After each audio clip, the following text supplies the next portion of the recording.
Tout pour investir. Dose d'économie. Ah ben vous êtes à l'heure comme les trains, dites donc. 10h40, est-ce que tu as vu l'heure? Tu n'as pas honte, me dit Nicolas Dose pendant la pub. Tu fais pire que Lorraine Goumeau. Voilà, c'est dit.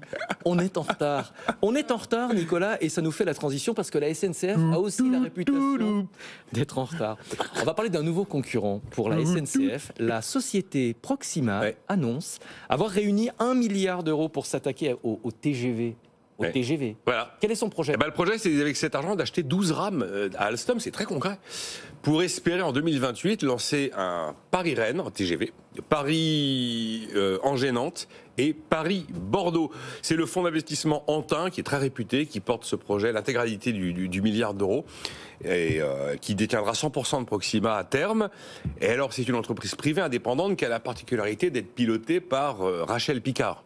Ouais. Et Rachel Picard, c'est celle qui a passé 16 ans à la SNCF sous l'ère Pépi, qui a été patronne de SNCF Voyageurs, donc patronne des TGV, connaît un peu son sujet.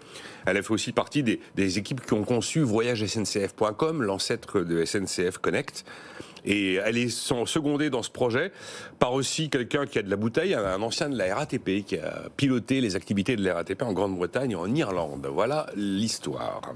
Est-ce que le projet, Nicolas, a des chances de voir le jour? Parce que je crois me souvenir que plusieurs initiatives ont capoté. Alors, il faut reconnaître que réussir à s'installer face à la SNCF, c'est pas un marché vraiment comme les autres. Et d'ailleurs, la question de savoir si ces réseaux liés à des monopoles naturels peuvent s'épanouir ou pas dans la concurrence, cette question mérite d'être posée. Il y a des raisons de penser que là, on est sur un projet vraiment solide. D'abord, le montant, 1 milliard d'euros. On n'a jamais eu un projet concurrent qui mobilisait autant d'argent. Après, le protocole avec Alstom est engagé pour les 12 rames. Ce seront des rames à 2 étages de la prochaine génération, celle que la SNCF attend aujourd'hui désespérément.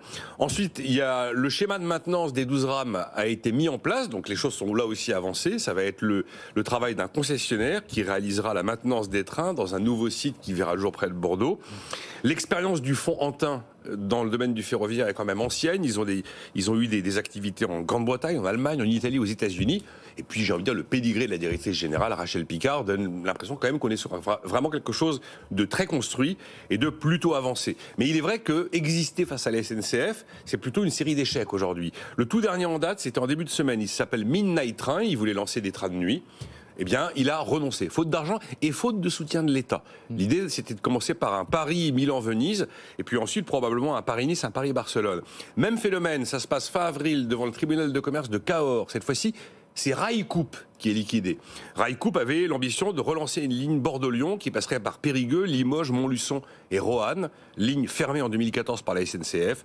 Pareil, liquidation pour cette coopérative ferroviaire.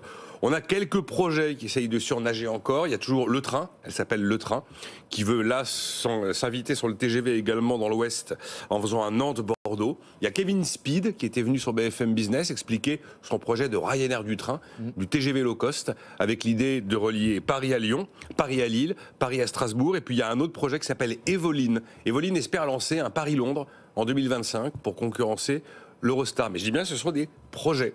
Et la plupart des projets qui ont été tentés, sur notamment la question du TGV, pour l'instant, n'ont pas abouti. La réalité, c'est que vous avez 2 acteurs qui existent petitement en France, qui sont tout simplement la SNCF italienne et la SNCF espagnole, Trenitalia et la Renfe. Donc c'est des énormes acteurs historiques qui ont les reins suffisamment solides pour aller d'abord perdre de l'argent sur le marché français.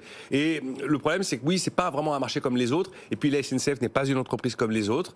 Le fondateur de Midnight Train, après avoir renoncé à son projet, a déclaré que il considère que c'est un marché, il le dit poliment, un marché organisé par les pouvoirs publics, destiné à un opérateur historique. Sous-entendu, oui, c'est ouvert à la concurrence, mais la porte est bien fermée.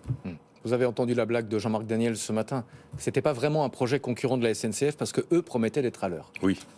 C'est de bonne guerre. On était ensemble quand on a raconté tout ça. Mais c'est vrai que ça soulève une question plus large, c'est est-ce que tous les secteurs peuvent s'épanouir de la même manière dans la concurrence ? Quand vous faites le bilan de l'ouverture du marché de l'électricité à la concurrence, c'est pas brillantissime. Voilà. On est d'accord. Merci beaucoup Nicolas Dose, tous les matins pour les experts de 9h à 10h, et puis Nicolas Dose qui sera lundi dans notre édition spéciale en direct de Bruxelles pour le résultat des élections européennes autour de Laure Closier.